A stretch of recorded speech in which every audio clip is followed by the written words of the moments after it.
Respecto a las derivaciones frontales unipolares, esto es, los electrodos en BL, BR y BF, pero ahora no hacemos la diferencia entre uno y otro, sino que vemos el potencial en cada uno de estos puntos y vamos a tener que comparar ese potencial con otro potencial que sea cero, que vamos a ver que es este que está como VW, que conocemos como terminal de Wilson. Ese caso es el que se cumple para las derivaciones unipolares simples. Estas derivaciones van a medir la diferencia de potencial entre un vértice del triángulo L, R o F y un punto con voltaje igual a cero, que es VW. En este caso entonces hay un solo electrodo activo que va a ser BL, BR o BF, y el electrodo que vale cero, que es el de referencia, corresponde a la terminal de Wilson. Esta terminal de Wilson resulta de unir los tres electrodos con una misma resistencia a un punto central. Todas estas resistencias son iguales. Por lo que BL más BR más BF va a ser igual a BW y esto va a ser igual a cero por la ley de nodos de la segunda ley de Kirchhoff. Sabemos que el potencial en este punto debe ser igual a cero, por lo que enuncia dicha ley. De esta manera, las derivaciones frontales unipolares BL, BR y BF miden el voltaje solamente acá, solamente en cada uno de estos puntos L, R y F respecto a un cero. En el caso entonces en que tengamos el electrodo ubicado en L, aplicamos la fórmula del dipolo de acuerdo a lo que les comentó el doctor Olivera, y eso va a ser igual al producto de la constante K por el vector del momento dipolar instantáneo M por el coseno de phi sub L dividido RL al cuadrado. Como ya vimos, RL va a ser igual a RR y a RF e igual a R, porque esto se trata de un triángulo equilátero. RL es la distancia entre el punto de registro L y el centro del dipolo. El centro del dipolo, básicamente, desde ahí parte el momento dipolar instantáneo M. Y phi sub L va a ser el ángulo entre el semieje positivo del dipolo y la recta R que une el punto P, que en este caso es L, del registro con el centro del dipolo. Lo mismo podemos hacer para el caso de phi sub R. Observen algo muy importante que se puede ver muy bien acá, que esto es cero. Quiere decir que cuando yo el momento dipolar instantáneo lo pongo sobre este lado, todos estos valores van a ser voltajes positivos. Y en cambio, si queda sobre este lado, van a ser voltajes negativos. Lo mismo para el caso de el brazo derecho, que es lo que vemos acá. Básicamente aplicamos la fórmula aplicada ahora al electrodo que está ubicado en el brazo derecho. RR es la distancia entre el punto de registro R y el centro del dipolo. Acá pueden ver lo que es el semieje positivo para este momento dipolar. Por último nos queda ver F, y RF va a ser la distancia entre el punto de registro F y el centro del dipolo, y de nuevo podemos aplicar la fórmula de el dipolo, el potencial en el campo de un dipolo para estos casos. Entonces podemos demostrar que el voltaje medido en una derivación unipolar frontal va a ser la proyección del eje eléctrico instantáneo en dicha derivación reducida en raíz de 3. ¿Por qué podemos afirmar esto? Porque ustedes recuerden que V sub L va a ser esa proyección dividido raíz de 3 porque contiene esta proyección un raíz de 3 que tenemos que eliminar acá. De lo que vimos antes, más al principio de la clase. Entonces, si proyectamos y dividimos por raíz de 3 al eje eléctrico instantáneo, obtenemos el voltaje a ese nivel. Si queda apuntando hacia donde se encuentra el electrodo, esa proyección, el voltaje va a ser positivo, y si se encuentra alejándose del punto desde donde se registra en el electrodo, va a ser negativo. Pero ¿qué pasa? Que las mediciones de potencial son muy pequeñas cuando uno hace eso, en las unipolares simples. Por lo cual, hubo que diseñar lo que se usa actualmente, digamos, es el concepto de derivaciones unipolares aumentadas. Hubo que diseñar una estratagema para que aumente lo que se mide en el electrodo de registro, en este caso B sub F. Y el diseño electrónico para realizar tal aumento comprende en no tener una terminal igual a 0 de Wilson, sino que otra terminal que se va a llamar terminal de Goldberger, e implica la unión de los otros dos electrodos a un punto central respecto al electrodo del cual se va a registrar. Entonces, los electrocardiógrafos incorporan este dispositivo llamado terminal de Goldberger, permitiendo obtener las derivaciones unipolares frontales aumentadas. De ahí viene lo que ustedes van a ver que dicen en ABR, ABL, ABR, es porque están aumentadas. ¿Por qué esta estratagema aumenta y en cuánto aumenta el voltaje de la derivación unipolar simple? Por ejemplo, si tenemos ABF. Fíjense que en este caso el potencial en la terminal de Goldberger, para lo que vemos acá como ejemplo, va a ser igual a la suma de estos dos potenciales dividido 2, dado que las resistencias son iguales. Recordemos que la suma de los tres es igual a BW y esto es igual a 0. Entonces, haciendo las sustituciones correspondientes de a qué corresponde BL más BR, digamos, vemos fácilmente que yo hago BW menos BF dividido 2, eso va a ser igual a la terminal de Goldberger. Entonces, si yo hago BF menos BG, y yo ahora sé que BG vale esto que está acá, me va a quedar que menos BG me va a quedar acá con un menos me va a quedar más un medio BF acá. Y esta vale 0, por lo cual no me importa. Entonces BF va a quedar aumentado en un medio más, lo que equivale a decir que es 3 medios BF. Es decir, que como consecuencia de tener la terminal de Goldberger, aumentamos las unipolares simples en 1.5. Aumentadas amplifican las unipolares en 3,5. Esto, si lo vamos a trasladar al concepto de la proyección del eje eléctrico instantáneo, vamos a tener que, para tener una idea de ABL, va a tener que ser el producto de 3,5 por BL, lo cual es igual que poner 3,5 por la proyección del eje eléctrico instantáneo en L dividido raíz de 3. ABR de forma equivalente y ABF de forma equivalente.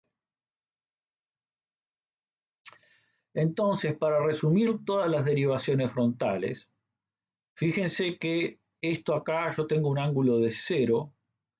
En general se toma el 90 hacia abajo como positivo, este sería 180 y acá tendríamos 270. O sea que se toma en este sentido el crecimiento hasta llegar a los 360 del círculo. Entonces, Las rectas de las derivaciones frontales unipolares son las bisectrices del triángulo de Einthoven. Son todas las que están acá en amarillo, ¿ven? Y por otro lado, yo voy a tener que estas que veo en negro van a ser las rectas de las derivaciones. Entonces, todo esto que es 360 grados me va a quedar dividido en cuánto. En 1, 2, 3, 4, 5, 6, 7, 8, 9, 10, 11 y 12. Es decir, que los 360 grados yo puedo tener información cada 360 dividido 12, o sea, cada 30 grados, quiere decir eso, de lo que va a estar pasando en el plano frontal con el eje eléctrico instantáneo y los voltajes. Eso me da una resolución en el plano frontal de 30 grados para ver qué es lo que ocurre. Y acá está eso esquematizado para que ustedes lo vean bien. Me permite entonces, teniendo las mediciones en las bipolares y las unipolares aumentadas, tener una precisión de 30 grados en la ubicación y en todas las mediciones que haga para las proyecciones en el plano frontal del eje eléctrico instantáneo. Vamos a asumir que el centro del triángulo O es el centro de los momentos dipolares equivalentes para hacer eso. Entonces, recordemos nuevamente que este es el triángulo de Einthoven. Acá tenemos las derivaciones 1, 2 y 3 y las aumentadas ABL, ABR y ABF, que ya vimos de dónde surgen, que permiten básicamente que los 360 grados del plano frontal todo esté representado cada 30 grados.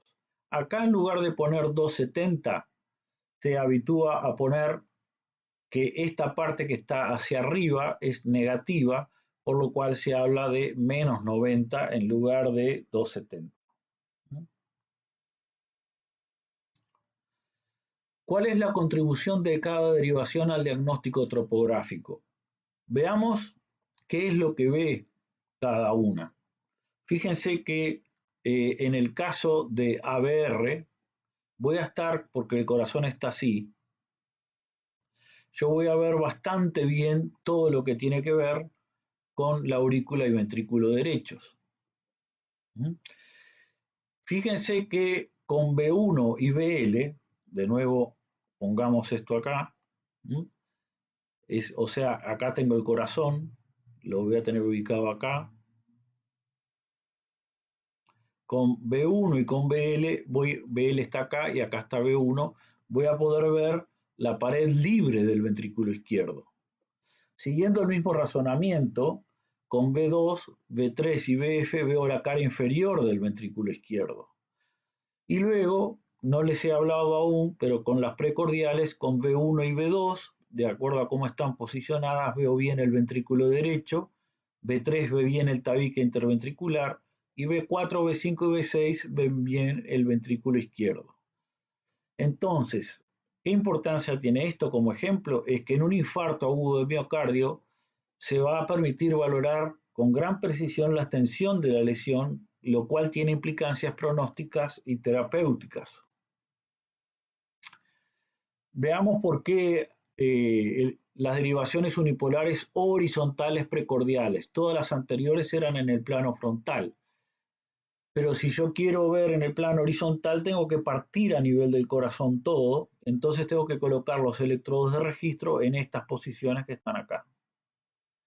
Y entonces la llamo de B1 a B6, y este es el trazado típico porque la mayor parte de la masa del miocardio ventricular se encuentra a nivel del ventrículo izquierdo, por lo cual vemos que aumenta de amplitud todos los registros en la medida que más nos acercamos al ventrículo izquierdo. Así que acá tienen para que puedan ver el corazón y la posición de los electrodos de registro y lo que sería un eje eléctrico instantáneo.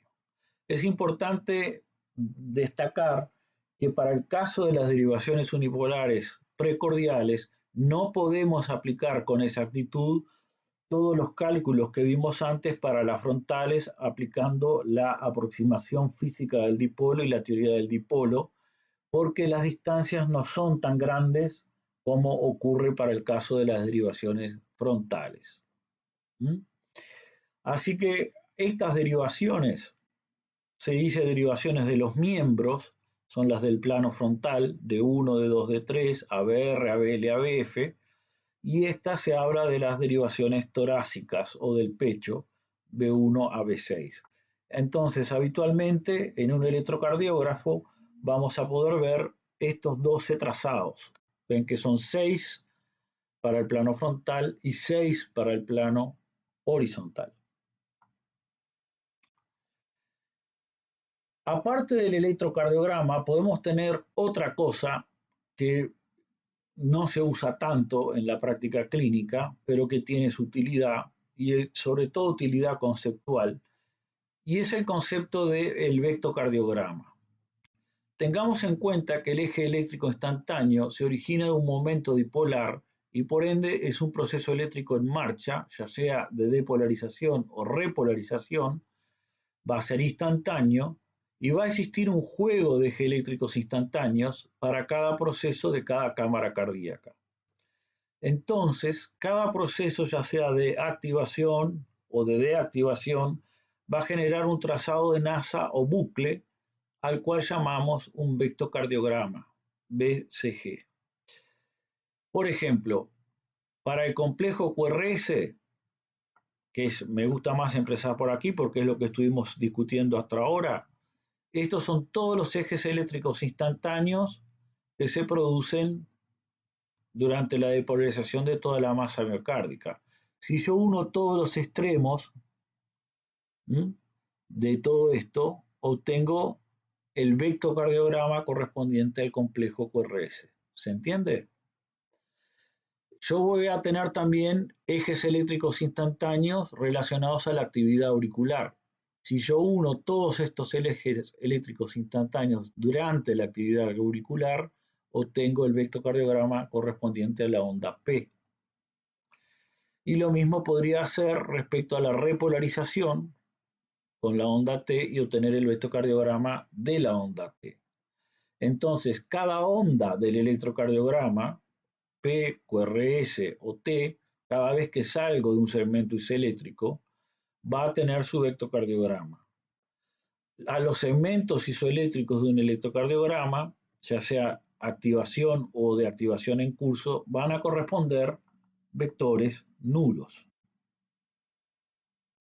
De nuevo, el mismo esquema que vimos hace un momento respecto a cómo cambia el eje eléctrico instantáneo. Y si unimos todos los extremos de estos ejes eléctricos, obtenemos en este caso el eje eléctrico, el vectocardiograma del complejo QRS. La trayectoria que recorre el vértice del eje eléctrico instantáneo desde T0 hasta el tiempo final de ese bucle en particular es lo que denominamos vectocardiograma. En este caso va a ser para la activación ventricular. Acá lo pueden ver y uniendo todos estos vamos a tener ese bucle. Veamos otro concepto ahora que es el de eje eléctrico medio. Este sí es usado bastante en la práctica clínica. ¿Qué es el eje eléctrico medio? Nosotros tenemos que el eje eléctrico medio va a ser una sumatoria vectorial de todos los ejes eléctricos instantáneos dividido el número de los mismos, o sea, es un vector promedio en magnitud y en dirección y sentido que se corresponde con generalmente el que más se estudia, con el complejo QRS, ¿sí? Es decir, me va a representar la dirección promedio, el sentido promedio y el potencial promedio para el complejo QRS. Y va a tener gran importancia diagnóstica en la lectura del electrocardiograma. Porque en el plano frontal y en condiciones normales, los ejes eléctricos medios, o sea, la actividad promedio de la activación ventricular, va a tener que estar ubicada entre 0 y 90 grados. Sin embargo, puede haber variaciones fisiológicas, como ser el biotipo, si es más gordito, más obeso o más flaco, el embarazo, que me van a desplazar ese eje eléctrico medio, me lo van a acercar más o a 0 o a 90 grados, y lo mismo puede ocurrir en circunstancias patológicas como ser, por ejemplo, las hipertrofias ventriculares. Entonces hay una zona en azul que es lo que tiene la posición, la fluctuación normal en la desviación del eje. Todo esto lo podemos considerar normal. Esto acá entre 0 y menos 10 ya es borderline, es decir, estamos entre 90 y 110 también, estamos en una situación límite. Y en rojo ya es claramente patológico, si encontramos el eje eléctrico medio a ese nivel. Entonces, la forma clásica de medir el eje eléctrico medio va a ser si uno toma lo que tiene, por ejemplo, en dos derivaciones, es clásico que se tome a ABF y a D1 porque son perpendiculares, y entonces, sabiendo los voltajes y haciendo las correcciones correspondientes, uno tiene una idea de cuál sería el eje eléctrico medio a dicho nivel. Es decir, que tengo que poder calcular un voltaje medio para D1 y un voltaje medio para el complejo QRS registrado en ABF. Esto también lo podría hacer con otras derivaciones para no tener que hacer conversiones. Puede ser que tome directamente a D1 y a D2, y entonces de ahí obtengo el eje eléctrico medio normal. El eje eléctrico medio normal es interesante ver que si nosotros vemos qué ocurre en ABR al respecto, va a ser negativo, ¿sí? Porque está apuntando en dirección opuesta al electrodo de registro.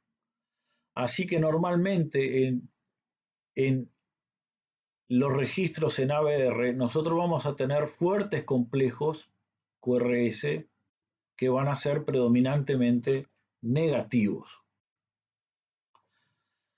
¿Qué ocurre en circunstancias patológicas?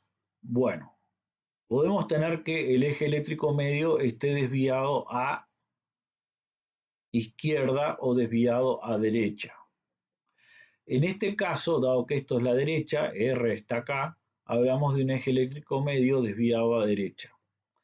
¿Cuándo puede ocurrir esto? Las causas probables son si hay un bloqueo de la rama derecha de las de His o una hipertrofia del ventrículo derecho claramente, ¿no? En ese caso se agranda el ventrículo derecho y por lo tanto la contribución eléctrica del ventrículo derecho a la lectura es mucho mayor que lo normal. ¿Cuándo podemos ver un eje eléctrico desviado a izquierda? Es decir, acá está a la izquierda, esto está desviado en este sentido.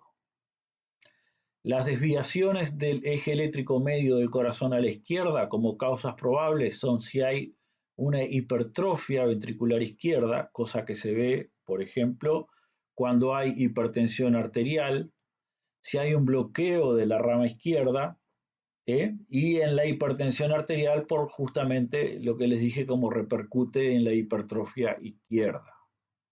Así que no son condiciones infrecuentes de ver ni esto ni esto.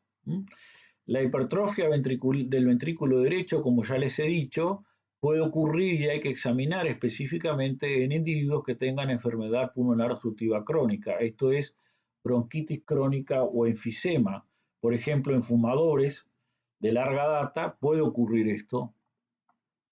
Y esto puede ocurrir en personas que tengan hipertensión arterial. De larga data va a ocurrir esto también. Así que, dado que esas situaciones no son infrecuentes de ver, no va a ser infrecuente de ver los ejes eléctricos desviados. Acá simplemente es para mostrarles cuál es el ritmo sinusal normal. Uno cuando lee el electrocardiograma tiene que ver el ritmo, si es regular o no, es decir, cada cuánto se produce todos los eventos, ritmo regular o no, qué frecuencia cardíaca tiene y si están todas las ondas presentes, P, el QRS y T, y después si los segmentos están como corresponde o no. Esto es la situación normal. Ahora, nosotros podemos tener distintos grados de bloqueo a la conducción. En este caso, si hay un bloqueo a la conducción en el intervalo PR, puede ser un bloqueo de primer grado y entonces notamos eso a ese nivel. Cuando ocurre un bloqueo de segundo grado, puede haber distintas variantes como Movitz tipo 1 o Movitz tipo 2, y en ese caso, fíjense cómo se pierde el ritmo regular, hasta que llega un momento en que se omite el disparo de todo el complejo QRS. ¿Sí? Este otro también muestra alteraciones de ese tipo y básicamente se producen omisiones cada tanto tiempo.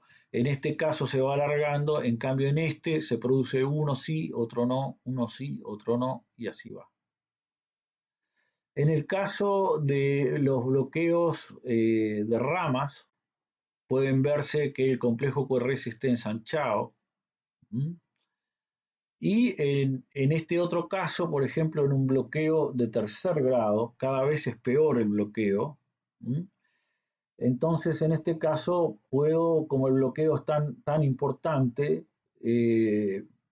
básicamente el complejo QRS a veces se puede superimponer a la onda P, no se ve porque el bloqueo es muy grande y es de altísimo riesgo esta situación.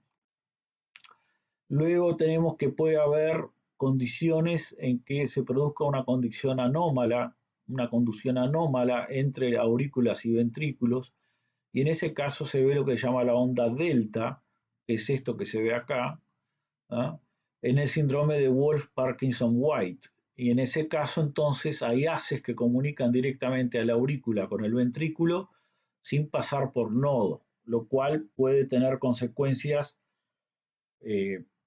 importantes si la persona llega a hacer una fibrilación auricular, porque quiere decir que ya no hay nada que lo bloquee y puede pasar directamente al ventrículo. En el caso de la fibrilación auricular, ustedes no van a ver onda P. Y en el caso de la fibrilación ventricular, es frecuente que del ritmo sinusal pasen a una situación intermedia de torsade de Points, que es que se ve como dientes de sierra, todo esto, y finalmente a una irregularidad total donde no hay distinción ninguna de las etapas básicamente en que se produce todo el ciclo cardíaco desde el punto de vista eléctrico, y el corazón, si uno lo ve desde afuera, se ve como una bolsa de gusanos y no hay una eyección efectiva. Resumiendo entonces, respecto a las situaciones patológicas, acá tenemos esto es la condición normal, y sobre todo les quiero insistir en los bloqueos. El bloqueo de primer grado del nodo auriculoventricular ocurre cuando la conducción a través del nodo auriculoventricular se enlentece, retrasando entonces el tiempo que le lleva al potencial de acción para viajar desde el nodo sinauricular hasta el nodo auriculoventricular y a los ventrículos. Este viene a ser el bloqueo de primer grado, que es lo que vemos acá. se indica en el electrocardiograma porque el intervalo PR está prolongado. Es lo que recién les comenté hace un momento. Cuando hablamos de un bloqueo aurículo-ventricular de segundo grado, estamos hablando de los bloqueos auriculoventriculares. Hay un desorden que es caracterizado por una perturbación, una demora o interrupción de el impulso auricular conduciéndose a los ventrículos a través del nodo auriculoventricular, AVN, y el haz de His. Electrocardiográficamente, algunas ondas P no van a ser seguidas de complejo QRS. Entonces distinguimos dos situaciones, que es el MOVITS 1, que es el que ven acá, y el MOVITS 2, que es el que ven acá. En el MOVITS 1, el bloqueo se caracteriza porque hay una prolongación gradual del intervalo PR en algunos ciclos cardíacos hasta que un impulso auricular está completamente bloqueado y se manifiesta en el electrocardiograma como una onda P que no se sigue por un complejo QRS. Es este caso que ven acá y recién comentábamos. Este ciclo se repite una y otra vez, y siempre termina con una onda P que está bloqueada en cuanto a que no puede dar un complejo QRS. En el MOVITS tipo 2 casi siempre hay una enfermedad de la conducción distal, el sistema de His y Purkinje, y en el MOVITS tipo 2 el bloqueo cardíaco se caracteriza por un electrocardiograma que intermitentemente no conduce a las ondas P, no hace que se conduzcan las ondas P, de forma tal de que no hay una prolongación del intervalo PR. Y esto no es seguido de un acortamiento del intervalo PR, sino que de pronto ocurre que una onda P no es seguida de un complejo QRS, ¿ven? Que es lo que recién les comentaba. Acá esto es prácticamente normal y de repente pasa esto, y así sucesivamente una y otra vez. En el bloqueo de tercer grado, atrioventricular de tercer grado, es una condición médica en donde el impulso generado en el nodo sinauricular, en las aurículas del corazón, no se puede propagar a los ventrículos. Debido a que el impulso generado por el nodo sinauricular es bloqueado, se necesita tener un marcapaso accesorio en la cámara baja, que es la que va a activar típicamente a los ventrículos. Y eso es lo que les comenté que se ve acá, donde hay una ausencia de complejo QRS y es necesario colocar un marcapaso en esta situación. Bueno, luego les comenté de lo que ocurre a veces cuando hay bloqueos de las ramas, tanto la rama izquierda, fíjense cómo en la rama izquierda se ensancha el complejo QRS y en la rama derecha también se va a ensanchar, pero tiene otras características diferentes la amplitud.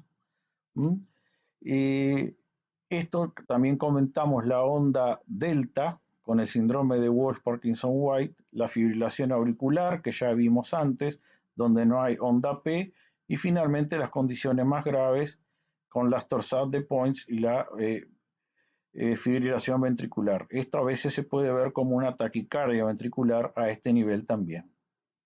Sangre. Resumiendo entonces, el voltaje medio de una derivación bipolar B1, B2 y B3 va a corresponder a la proyección del eje eléctrico instantáneo en dicha derivación, pero si lo medimos en una derivación frontal unipolar aumentada, va a ser 3 medios mayor que la proyección de ese eje eléctrico instantáneo dividido por raíz de 3. Recuerden que el electrocardiograma, que ya tiene sus buenos añitos, pero no es tan viejo como podemos pensar, va a estar presente siempre prácticamente como algo que tenemos que saber como médicos por ser una técnica rápida, barata, útil y nunca mata a los pacientes. Por lo tanto, tenemos que saber leer el electrocardiograma, tenemos que saber que se debe hacer el electrocardiograma por toda la potencialidad que tiene. Y este es el fin. Esto es todo, amigos, y esperamos que esto les sea útil para comprender el electrocardiograma.